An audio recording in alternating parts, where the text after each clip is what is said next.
존경하는 최민식 의원님께서 전적으로 동일합니다. 좋은 제안에 감사드립니다. 논의해 나가겠습니다. 의원님 말씀에 공감합니다. 아주 좋은 의견이라고 생각하며 적극 추진하도록 하겠습니다. 안전하고 쾌적한 도서관을 이용할 수 있도록 노력하겠습니다. 안녕하세요. 최만식TV 만식이냐 경기도의원 최만식입니다. 오늘은 지난 2년간의 의정활동 중 도정 질문에 대한 보고의 시간을 갖도록 하겠습니다. 몇 가지 도정 질문을 통해 제안을 드렸는데 많은 부분 경기도와 경기도교육청에서 받아들여 주셔서 시행이 되고 있습니다. 먼저 경기도에 제안하고 요청한 사항에 대해서 몇 가지 말씀드리겠습니다. 첫 번째로 골목길 상권에 대한 새로운 발상을 통해 경기도 골목 상권을 글로벌 수준의 상권으로 만들 것을 제안했습니다. 골목 상권의 핵심은 골목의 정체성을 바탕으로 상권을 활성화해주면 이를 통해 유치한 인재와 기업이 지역경제 성장과 골목 정체성을 강화하는 선순환 골목경제 구축에 있으며 시장, 문화, 관광, 도시계획 등 도시의 모든 분야가 참여하고 협업하는 것이 이상적. 두 번째로 산업단지 조성의 패러다임 변화와 활성화를 위한 타운 매니지먼트 제도를 경기도 내 첨단 산업단지 내에 도입하는 것을 요청했습니다.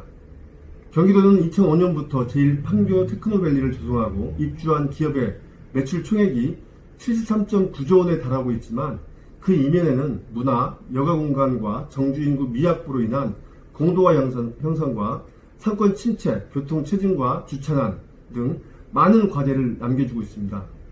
타운 매니지먼트 사업의 핵심은 개발에 참여한 민간기업 혹은 사업 최대 지분자를 주축으로 협의회를 구성해 사업 추진과 관리를 해나가는 것에 있습니다. 따라서 판교 1, 2 테크노밸리의 동반 활성화를 위해서는 민간 참여형 협의체 운영이 반드시 필요하며 향후 여건에 따라 협의체를 타운 매니지먼트로 확대 개편하는 것이 필요하다고 발언했습니다.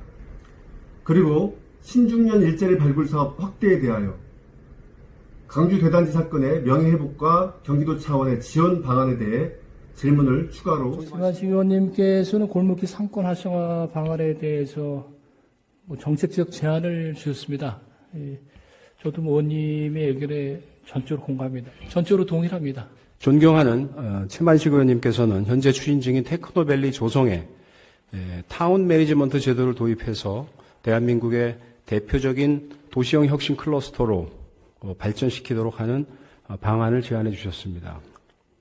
좋은 제안에 감사드립니다. 의원님께서 제안하신 타운 매니지먼트 제도 도입 방안을 논의해 나가겠습니다. 두 번째로 신중년 세대 일자리 사업 확대 발굴을 위해서 다른 시도의 사례 활용 필요성에 대해서 물으셨습니다. 의원님 말씀에 공감합니다. 최만식 의원님께서 질문하신 사항에 대하여 답변을 드리겠습니다. 답변 드리기에 앞서 사실 이 사건 발생 당시에 제가 초등학교 5학년 때 일입니다. 이 현장에 있었고 지금도 50년이 다 됐는데 기억이 생생합니다. 답변 드리겠습니다. 의원님의 말씀에 전적으로 동의합니다.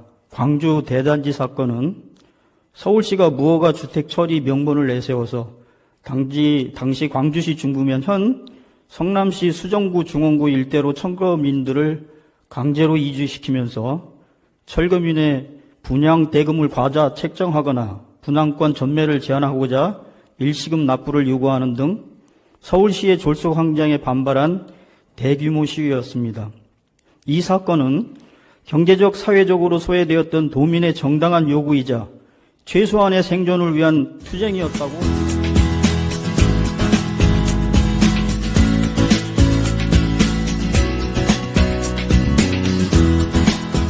다음으로 경기도 교육청에 대해 제안과 요청을 한 것은 첫 번째로 학교 건축물의 새로운 변화를 시도해 줄 것을 제안했습니다.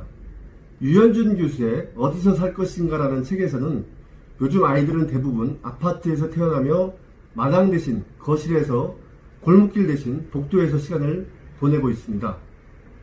학교에서는 교실에서만 지내고 방과 후에는 상가에 있는 학원에 보내집니다. 이동할 때도 차량으로 이동합니다.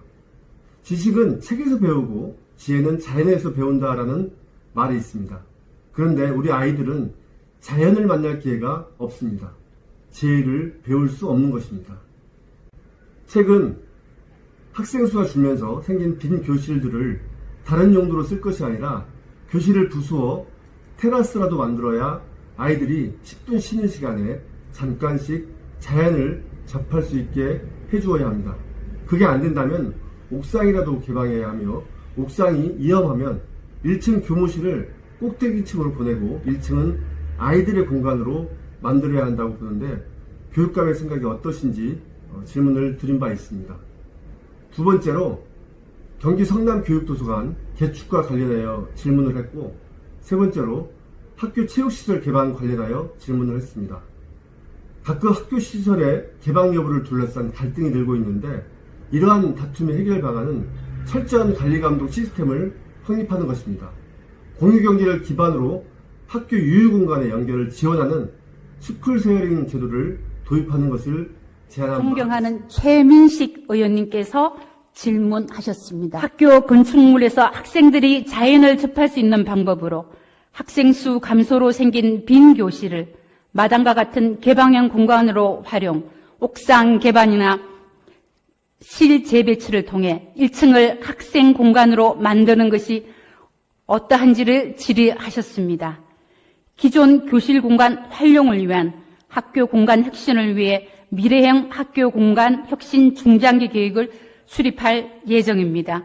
동계획을 수립할 때 의원님께서 제안하신 대로 빈 교실을 활용에 대하여 학생들의 의견을 적극 수렴하여 휴게 공간, 생활 공간, 테라스 등의 개방형 공간으로 조성하여 실내외 공간을 연계할 수 있도록 하겠습니다.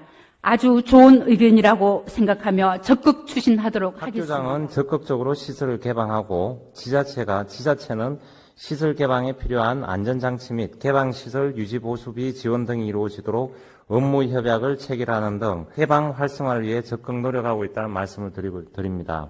존경하는 최만식 의원님께서는 성남교육도서관의 노후화에 대해서 염려하시고 도서관 개축 방안에 대해서 질의하셨습니다. 교육도서관의 환경 개선을 위하여 성남시와 긴밀한 협의를 통하여 학생과 주민이 안전하고 쾌적한 도서관을 이용할 수 있도록 노력하겠습니다. 최만식 TV 만식이냐 경기도의원 최만식이었습니다.